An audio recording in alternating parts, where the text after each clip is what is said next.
నమస్తే, welcome to our channel. ప్రస్తుతం మనతో జ్యోతిష్య పండితులు ఫణి భాస్కర్ శర్మ గారు ఉన్నారు. వారితో మాట్లాడదాం. నమస్తే అండి. నమస్తే అమ్మ. మనకి విశ్వవసు నామ సంవత్సరం వస్తుందండి. సో విశ్వవసు నామ సంవత్సరంలో మేషాది ద్వాదశ రాశులకు ఎలా ఉంటుంది, అలాగే వారు పాటించాల్సిన పరిహారాలతో పాటు అసలు గ్రహస్థితి ఎలా ఉంది, గ్రహ సంచారం, గ్రహస్థితి, ఆదాయ వ్యయాలు కూడా ఎలా ఉన్నాయో ఒక్కసారి చెప్పండి. శ్రీ గురుభ్యో నమః, శ్రీమాత్రే నమః. నమస్కారం అమ్మ. అలాగే వీక్షకులందరికీ కూడా శ్రీ విశ్వావసునామ సంవత్సర శుభాకాంక్షలు. ముందుగా మనం చూసుకున్నట్టయితే గ్రహ సంచారం ఎలా ఉంది అనేది ఒకసారి చూసుకుని దాని తర్వాత గ్రహస్థితి కూడా తెలుసుకునే ప్రయత్నం చేద్దాం. ముఖ్యంగా మనకి గ్రహ సంచారం వచ్చి మే 14 రాత్రికి ఏవైతే 15 మనకి గురువు మేషం వృషభం నుంచి మిథునంలోకి సంచరిస్తారు.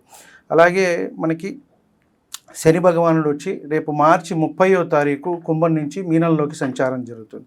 అలాగే రాహుకేతువులు కూడా వచ్చేటప్పటికి మే 19వ తారీఖు మీనం నుంచి కుంభంలోకి రాహు వస్తారు. అలాగే కేతువు కన్య నుంచి సింహంలోకి వెళ్తారు. సో ప్రధానంగా ఈ గ్రహస్థితిని మనం చూసి ఆధారం చేసుకుని మనం ఫలితాలు అనేవి నిర్ధారించడానికి మనం ప్రయత్నం చేస్తాం. ముఖ్యంగా ఎలా ఉంటుంది, ఏ రాశి వారికి ఎలా ఉంటుంది, వారికి నడిచే ముఖ్యంగా మహర్దశ అనేది ముఖ్యమండి. ఇది ఏమిటి అంటే గోచార ఫలితాలు, గ్రహ సంచారము అనేది మనం చూసుకుంటాం. ప్రతి గ్రహం కూడా ఒక నిర్దిష్టమైన సమయంలో కాలం తిరుగుతూ ఉంటుంది. రవి కానివ్వండి, రాహు కానివ్వండి, గురువు కానీ అతి ఎక్కువగా తిరిగేది వచ్చేటప్పటికి 2.5 సంవత్సరాలు శని భగవానుడు ఒక్కొక్క దాంట్లో. కాబట్టి ఈ సంచారం మనకి మార్చి 30వ తారీఖు 2020 నుంచి 2027 చివరి వరకు కూడా మీనరాశిలోనే ఉంటారు. మనం ఇప్పుడు గ్రహస్థితి గురించి తెలుసుకున్నట్టయితే మనకి ఉగాది రోజు మార్చి 30వ తారీఖు మనకి ఉగాది అనేది రావటం జరిగింది. వృషభంలో గురువు, మిథునంలో కుజుడు, కన్యలో కేతువు, తక్కిన 6 గ్రహాలు కూడా మనకి మీనంలోనే ఉన్నాయమ్మ. ఇవి వచ్చేటప్పటికి దీన్ని షష్టగ్రహ కూటమి అని కూడా మనం చెప్పుకుంటున్నాము. ఇది ఉగాది రోజే రావటం కూడా జరుగుతుంది. ఉగాది, షష్టగ్రహ కూటమి, అలాగే శని భగవానుడు కూడా మారుతున్నాడు. కాబట్టి మేజర్ ప్లానెట్స్ అన్నీ కూడా ఇప్పుడు మనకి ఈ చేంజెస్ అనేవి వస్తున్నాయి. కాబట్టి మీనంలో మనం ముందుగా చూసుకున్నట్టయితే రాహువు, రవి, చంద్రుడు, శుక్రుడు, బుధుడు, శని, ఈ 6 గ్రహాలు మనకి మీనంలోనే ఉంటాయి. కాబట్టి మనకి దీనివల్ల ఏదైనా ప్రభావం చూపిస్తుందా దేశ కాలమాన పరిస్థితుల మీద అనుకుంటే వాటి మీద కొంత ప్రభావం అనేది చూపిస్తుంది. వ్యక్తిగతంగా కొంత తక్కువనే మనం చెప్పవచ్చు. షష్టగ్రహ కూటమి కానివ్వండి, ఎందుకంటే ఒక 6 గ్రహాలు ఒక రాశిలో కలిసినప్పుడు కొంత ఇబ్బందిగానే ఉంటుంది ఎవరికైనా సరే. కాబట్టి ఆ ఫలితం అనేది కొంచెం అటు ఇటుగా అనేది మనకి ఉంటుంది. గురువుని తీసుకున్నట్టయితే మనకి మే 14 నుంచి వృషభం నుంచి మిథునంలోకి వెళ్తారు. మళ్ళీ అక్టోబర్లో కొంత అతిచారం వల్ల కర్కాటకానికి వెళ్ళి మళ్ళీ వక్రించి మిథునానికి వచ్చేస్తారు. ఇది సంచారం. అలాగే శని సంచారం చూసుకుంటే మనకి మీనరాశిలో సంచారం జరుగుతుంది. జూలైలో కొంత వక్రించి అక్కడే ఉంటారు మీనంలోనే, మళ్ళీ మనకి అక్టోబర్లో వక్రం అయిపోతుంది. అలాగే రాహుకేతువులు మే 19 నుంచి కూడా సంచారం అనేది కుంభంలోను రాహువు, అలాగే సింహంలో కేతువు అనేది సంచారం జరుగుతుంది.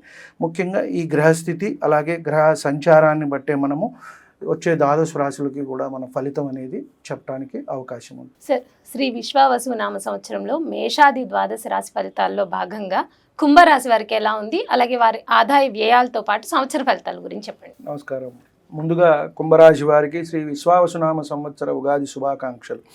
మనం ఈ కుంభరాశిలోకి ఏ నక్షత్రాల వారు వస్తారు అని చూసుకుంటే ధనిష్ట 3, 4 పాదాల వారు, శతభిషం 4 పాదాల వారు, పూర్వభద్ర 1, 2, 3 పాదాల వారు ఈ కుంభరాశి కిందకి వస్తారు. వీరి ఆదాయ వ్యయాలు చూసుకున్నట్టయితే ఆదాయం 8, వ్యయం 14, అలాగే రాజపూజ్యం 7, అవమానం 5. వీరికి చూసుకున్నట్టయితే ఇది చిట్ట చివరి రాశి కాదు, మీనరాశి. దాని ముందు రాశి కుంభరాశి, మరి 11వ రాశి. ఈ సంవత్సరం అత్యంత యోగవంతంగా ఉన్న 5 రాశుల్లో ఇది ఒక రాశి. కాబట్టి వృషభ, తుల తర్వాత వీరికి బాగుంది అని మనం చెప్పవచ్చు.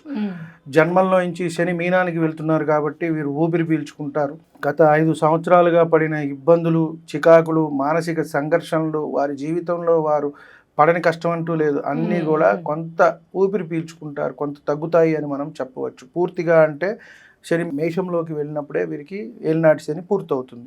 కాబట్టి ఈ రాశి వారికి అన్నింటా జయం ఉంది. సంతానం విషయాల్లో బాగుంటుంది. అన్ని వర్గాల వారు కూడా బాగుంటారు. విద్యార్థులు విజయం సాధిస్తారు. వీరు అంటే ఎక్కువ కష్టపడకుండానే సామాన్యమైన కష్టంతో మంచి ఫలితాలు అనేవి సాధిస్తారు. కాబట్టి గురుబలం అనేది వీరికి ఉంది. పంచమంలో ఉండటం వల్ల వీరికి వివాహ శుభకార్యాలు, సంతాన విషయాలు కూడా మంచి జరుగుతాయి, ఇల్లు అనేది కొనుక్కుంటారు, వివాహాలు అవుతాయి. అన్ని వర్గాల వారికి, అన్ని రంగాల వారికి కూడా అనుకూలంగా ఉంది. చేసే ప్రతి పనిలో కూడా విజయం సాధిస్తారు వీరు. ధనం అనేది వస్తుంది, జాగ్రత్త అవసరం. అంటే ధనం అనేది వస్తుంది కానీ దాన్ని కొంచెం జాగ్రత్త అనేది చేసుకోవాలి వీరు. అనవసరమైన ఖర్చులు అనేవి తగ్గించుకోవాలి. కొంత అనారోగ్య సమస్యలు వచ్చినా కూడా దాని నుంచి బయటపడతారు. అంటే కొంత ప్రయాణాలు తిప్పట అనేది ఎక్కువగా జరుగుతూ ఉంటుంది. విదేశీయానాలు కూడా వీరికి చేసే అవకాశం ఉంటుంది. కాబట్టి ఇటువంటివి మనం చూసుకోవాలి. శని సంచారం చూసుకున్నట్టయితే వీరు వీళ్ళు వెళ్ళే అవకాశం ఉంది, ఇతర దేశాలకు వెళ్ళే అవకాశం ఉంది. వివాహం కాని వారికి వివాహం అవుతుంది, కుటుంబంలో అంతా కూడా ఆనందంగా ఉంటుంది.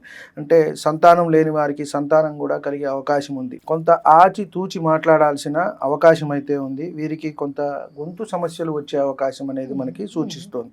జాగ్రత్త అనేది అవసరం. రాహు సంచారం చూసుకున్నట్టయితే నిర్ణయాలు కొంచెం ఆలోచించి తీసుకోవాలి. జన్మంలోకే రాహు వస్తున్నారు, సప్తమంలో కేతు. కాబట్టి ఈ సంచారం కొంత కుటుంబంలో కలతలు అనేది తెచ్చే అవకాశం ఉంటుంది. ముఖ్యంగా మనకి వివాహం కొత్తగా అయిన వాళ్ళకి సమస్యలు, ఇద్దరు అండర్స్టాండింగ్ అర్థం చేసుకోవటంలో కొంత సమయం పడుతుంది. కాబట్టి ఇటువంటి తొందరపాటు అనేది పనికిరాదు. పనుల్లో ఆటంకాలు వస్తాయి. నిర్ణయాలు అనేవి ఆలోచించి తీసుకోవాలి. భార్యాభర్తల సంబంధాలు కొంచెం జాగ్రత్త అనేది, అంటే వైవాహిక సమస్యలు అనేవి కొంత వచ్చే అవకాశం ఉంది. కాబట్టి వైవాహిక సమస్యల్ని కొంత ఆలోచించుకొని దగ్గర కూర్చుని మాట్లాడుకుని వీరు సాల్వ్ చేసుకుంటే అవుతుంది. పెద్ద ఇబ్బంది వచ్చి ఏదో జరిగే అవకాశం అయితే లేదు, కానీ కొంత మధ్యలో డిస్టర్బెన్సెస్ అయితే మనకి కనబడుతున్నాయి. కాబట్టి కొత్తగా వ్యాపారాలు మొదలుపెట్టే వారికి బాగుంది, చేస్తున్న వృత్తి ఉద్యోగాలు బాగున్నాయి, వ్యాపారాలు బాగున్నాయి. సినిమా నాటక రంగాల వారికి అందరికీ కూడా, వ్యవసాయదారులకి అందరికీ కూడా చాలా బాగుంది అని మనం చెప్పవచ్చు. ఈ సంవత్సరంలో కుంభరాశి వారు వీరు కూడా ఎంతైనా సరే బాగుంది అని మనం చెప్పవచ్చు. 5 రాశుల్లో ఇది ఒక రాశి. కాబట్టి కుంభరాశి వారికి కూడా శ్రీ విశ్వావసునామ సంవత్సరం అత్యంత యోగవంతంగా ఉంటుంది అని